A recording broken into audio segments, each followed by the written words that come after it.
I currently have a little bit of time off of work, so I figured I am long overdue for another 24-hour readathon. So how I do my reading for 24 hours is I start a timer on my phone, and then every time I stop reading, I also stop the timer. So this is probably going to take me a few days, but it is the perfect motivation to get myself mainly focused on reading for a few days and spend less time on my tablet and my phone and just staring at screens. So I guess to start, I'll just quickly show you my little stack of books here that I think I'm going to pick through. I definitely don't see myself getting to all of them, but they're kind of the ones that I'd like to hopefully pick up in the next couple of days. So to start, I have Tender is the Flesh. I am terrified to read this one, but I feel like it's probably definitely one that I'm not going to want to put down. Next, I have Before We Were Innocent by Ella Berman. This one I think is also kind of like a thriller, but more like a whodunit. It's kind of giving me Gone Girl vibes, and I really hope that's what it gives because I love Gone Girl so much. Then I have Alone with You in the Ether by Olivia Blake. This is on my 2025 TBR, and I really need to get to it, but I'm also really looking forward to it. And I felt like it was definitely a good idea to put a few different kinds of genres on this TBR so I don't get overwhelmed with like horror and thriller. Then I put on Butcher and Blackbird and Leather and Lark by Bryn Weaver. This is like,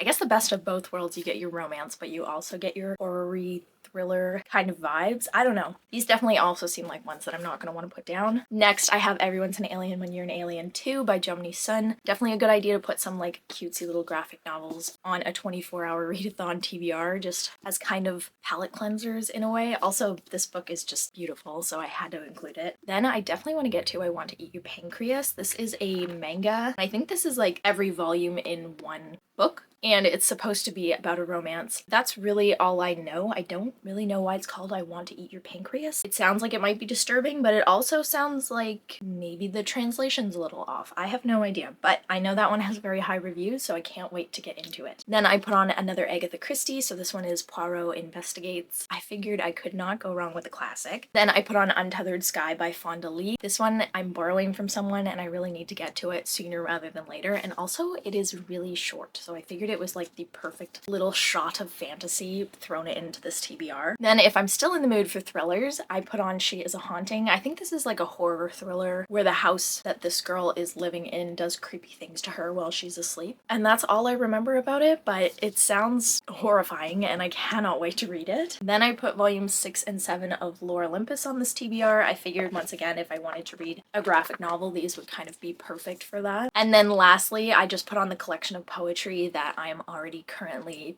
a little bit of the ways into, and that's Japanese death poems. I figured in between reads, hopefully I can read at least a few pages from this and get a little bit further into it throughout this readathon. But yeah, that is my TBR for this readathon. I am thinking it's very well rounded. Once again, do not think I'm going to read all of those. But before I start reading, I'm actually going to go skating because there's a beautiful trail outside that my boyfriend and I like to go on, and it's a beautiful day outside. It's actually sunny for once, so I'm going to go and do that before I start the readathon, and then when I come home, I guess I'll pick the first book that I'm going to start reading.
So I am basically at 3 hours and 30 minutes, and I just finished Tender is the Flesh.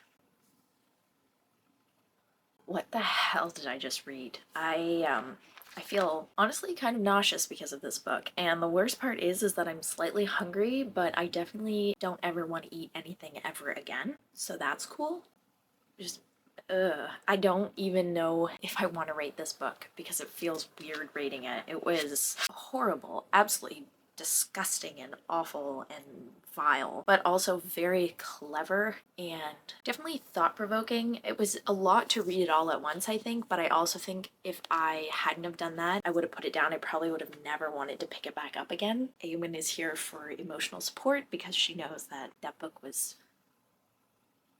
nasty. I honestly think I might even donate this book. Firstly, because I don't think I want it in my house. It's just so gross. And secondly, just because I can't ever see myself ever wanting to read this again. I am somewhat glad I did. We'll see tonight. If I have nightmares, then maybe I won't be. So glad that I did, but it was icky. I don't think I would recommend this to basically anyone unless you think you can stomach nasty stuff. Like, it was literally worse than what I had expected, and I was expecting some dark ickiness. I will say, however, this book makes me very glad that I don't eat meat, because I feel like if I did eat meat, I wouldn't anymore after this one. Ugh, okay. Anyway, that's enough about that. I don't want to think about that book anymore. I literally could, like, be sick over it. So now I'm kind of thinking I might pick up volumes 6 and 7 of Lore Olympus because I need some color and hopefully happiness and joy in my life after Tender is the Flesh, and something to distract me. And these are really beautiful and colorful, and hopefully they will do just that. And then I also think in a little bit I might make like a decaf coffee with a shot of maple syrup in it, just as like a little treat, a little reward for braving Tender is the Flesh. And oh gosh, I don't even like to say the name of it. So anyway, I am going to do that, and then hopefully once I finish Lore Olympus, I won't feel so gross.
So I'm now at 6 hours and 48 minutes, and I just got through volumes 6 and 7 of Lore Olympus, and I am definitely rating these ones both 5 stars. I am loving how much some of the characters are developing, and I also have to say this definitely got my mind off of Tender is the Flesh. So win-win situation for me here. 2 really good books and 2 really good distractions, I guess. I might actually be able to sleep tonight, which is a nice thought for sure after that book. So now I'm kind of getting a little tired, so I don't think I'm going to be getting to do too much more reading tonight, and I am hoping to maybe go for like a walk or something tomorrow, or a snowshoe. We'll kind of have to see how I feel. I don't think I'm going to go skating again tomorrow, just because I have a feeling I might be a little bit sore. As my boyfriend and I were skating up the hill at one point, my skate got caught on a rogue leaf and it took me out, so I definitely feel like I'm probably going to be feeling some pain from that tomorrow. So I feel like a nice light walk would probably be a better idea, but I do think for the next maybe half hour to an hour, I'm gonna start Butcher and Blackbird. I don't know if I want to commit to reading Leather and Lark after I finish this one. I kind of just want to read this and then see how I kind of feel after it and decide if I want to pick up Leather and Lark afterwards. But I think that this one is about serial killers who kill serial killers, so it kind of is giving Billy Summers vibes, but romance. I could be completely wrong, but that's kind of the feeling I'm getting.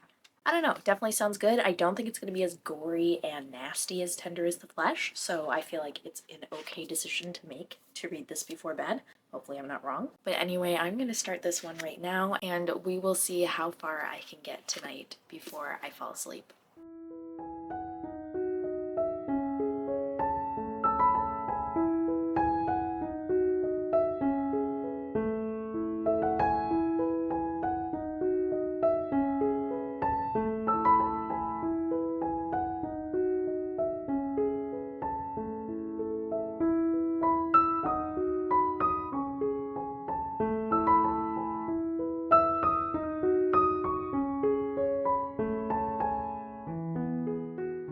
Just before I start here, I decided it would be a good idea to maybe go back and read the content trigger warnings. And, of course, one is accidental cannibalism, and another one is not so accidental cannibalism.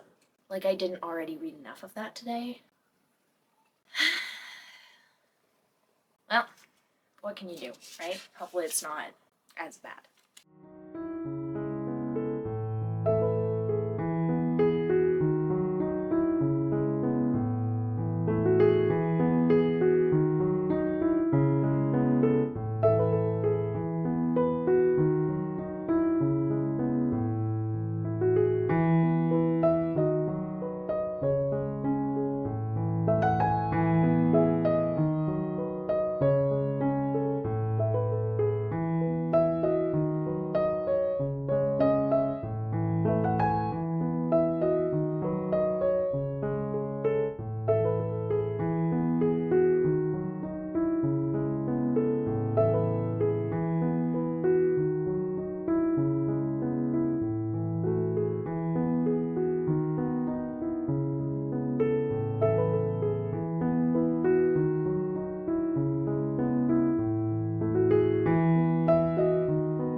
I just finished Butcher and Blackbird, and I am now at like 12 hours and 52 minutes, so just over halfway through the 24 hours. And this book was really good. How it started off made me kind of unsure. I wasn't sure how the romance and the serial killer vibes were going to go together well, but the author really pulled it off, and it was actually pretty cute, all things considered. So I think I'm going to rate this one 4 stars. It's definitely a decent romance as long as you're fine with like gore and a bit of ickiness at times. And it's definitely also one that I can see myself rereading again in the future. So now I'm kind of thinking I'm going to pick up Untethered Sky by Fonda Lee. I kind of want something a bit different. I thought about picking up Leather and Lark, but since it's about 2 different characters, I didn't want to kind of pick it up right away just because I feel like I need a little bit of time between the 2 books. So this is one that I feel like is definitely a lot different, and I don't think there's any possible way I can get any characters or plot confused between the last book that I read and this one. And it's also really short, which is definitely a perk when it comes to a readathon. So I think I'm going to start this one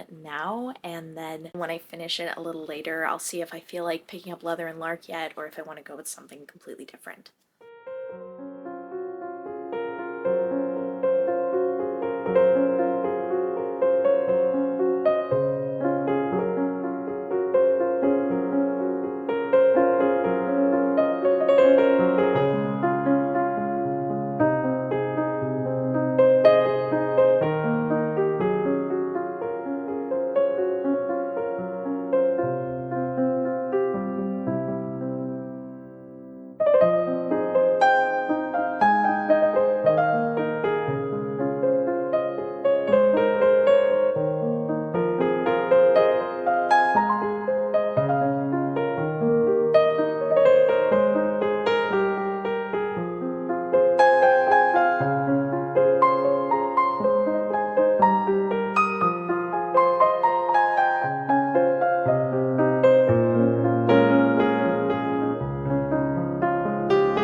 So I am now 15 hours and 40 minutes in, and I just finished Untethered Sky by Fonda Lee. I did really enjoy this book, and I thought it was a very interesting premise. Are you coming up? Hello. What was I saying? Oh, that's what I was saying. All right then. Oh yeah, I thought it was a very interesting premise and idea. I don't know if I wish it would have been longer or shorter. It was only 150 pages, but it definitely took longer to read it than I thought it was going to. I will say though, the end definitely tugged at my heartstrings a lot, and I cannot imagine going through what the main character went through. And that's all I'll say. If you love animals like I do, obviously, I definitely think that if you read this, you could for sure relate.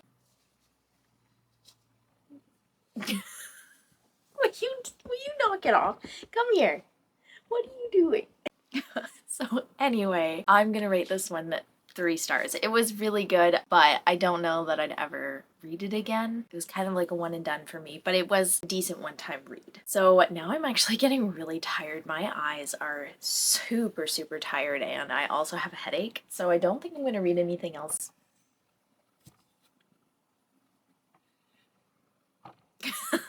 Today, or tonight rather. It's just after midnight, and I think my brain has had enough reading for one day, so I think I'm gonna wait to continue till tomorrow, and I think I can finish this readathon tomorrow as well. I only have about 8 hours of reading to go, so that's decent. I feel like I've evenly split it up between 3 days pretty well. And I think I also have decided that I am going to start Leather and Lark tomorrow because I am kind of in the mood to continue with this story. I know it's not going to be the same characters, but it is the same kind of world, and I feel like the main characters from Butcher and Blackbird are probably going to be in this. I don't know, we'll find out. I'm kind of in the mood to keep going with this writing style though, so I feel like this is going to be the best thing to kind of keep me reading for 8 hours tomorrow. But anyway, with that, I am going to probably go to bed and then continue this tomorrow.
I am now 23 hours and 16 minutes in, and I just finished Leather and Lark. And I think, just like Butcher and Blackbird, I'm gonna rate this one 4 stars. It was really good. Definitely spicy. I don't know. This one kind of felt a little spicier to me, but I could be completely wrong there. I'm not sure. I feel like I should have probably mentioned that with Butcher and Blackbird, is that these are relatively spicy books. So if that's not your vibe, maybe keep that in mind if these sound interesting to you. But this one was once again also a very dark romance, but the romance mixed really well with the dark, creepy aspects of it. I don't know how this author is doing that. It somehow works. I don't know. Maybe I'm actually into dark romances and I just didn't know it. Something really funny actually happened, and if you own this book, let me know if your copy is like this too. But I believe it's page 268. Yeah, there's like, I'll take a picture and put it up on the screen here, but maybe like a third of the way down the page, there's a sentence, I step closer to where she stands next to the couch, and the I is just a little baby lowercase I. And at first I looked at that sentence and I'm like, something is not right here. And then I'm like, what the heck is that?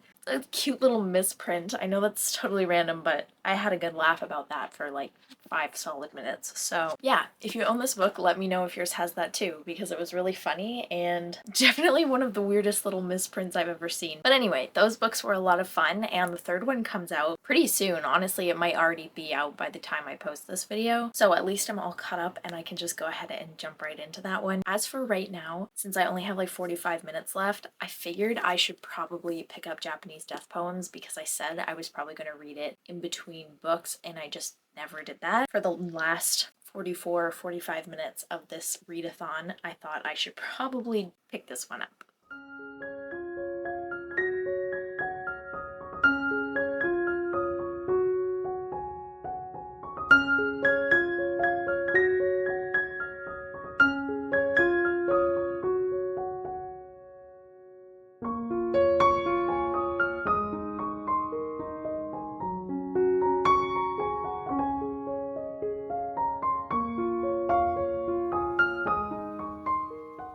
I just finally got to 24 hours and I think I only read like 20 pages of this, mostly just because I'm trying to read it slowly and kind of take it in. But right now I'm still in the introduction. It is so long, but I will say it is very interesting as far as introductions go because it's talking a lot about like Japanese culture, specifically surrounding death and how it differs from other cultures. So that's really interesting and I love to just kind of learn about other cultures and countries and stuff like that. I didn't get much read in that 45 minutes, but I feel like I learned a lot in that 45 minutes, so that's at least something. But I am so happy to be finally done this 24 hours. It was a very long and exhausting one, and my eyes are absolutely burning. Now I just want to do anything but read for the next at least 24 hours, I'm not gonna lie to you. But I do feel accomplished. This is the stack of books that I ended up reading in the 24-hour time period, so that's pretty decent. 6 books plus 20 pages of this one, and I had some 4 and 5 star reads in here,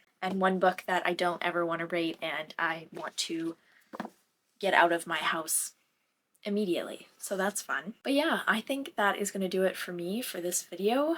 I don't know when I'm going to make another reading for 24 hours, probably not for a little while because I don't know when I have time off again and it's kind of something I need a few days off to do, but we will see. Won't we? You like when I do 24 hours of reading, because then you get to sit with me for a long time. But with that, I hope you have a great rest of your week and happy reading.